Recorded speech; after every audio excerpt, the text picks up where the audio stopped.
the biggest thing with the generations, when you think about resource groups in any organization, they're all developed with the intent to unify.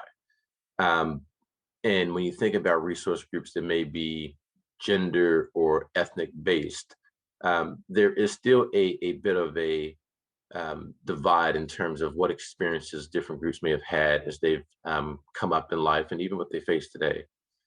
Generational business resource groups are ones where, irregardless of your ethnic background, irregardless of your gender, sexual orientation, um, everyone can relate to each other by the fact that you belong to one generation or another, right? And I think no better group than generational resource groups do a great job of showing how, by understanding each other, you can really work even better together. And I think for me, what I recognized as I was doing research on the different generations when I was leading that group was that there were a lot more similarities than there were differences. And what I found is the values that we have across generations just manifest differently. That's all.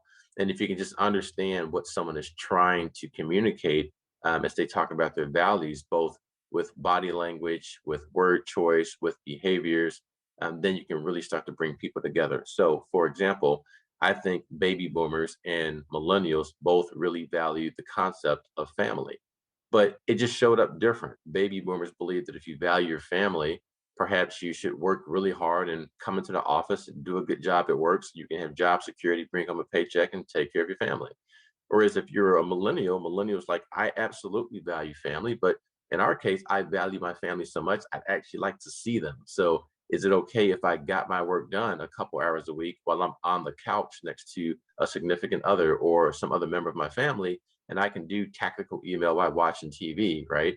As long as the work is getting done with quality, you just want a different way to express your values. And there isn't a conflict of whether or not one generation or the other values family in this example, but how it manifests is different. If you're not aware of that and actively willing to talk through that, that's where values come into conflict and then generations come into conflict, and we haven't learned how to work well together.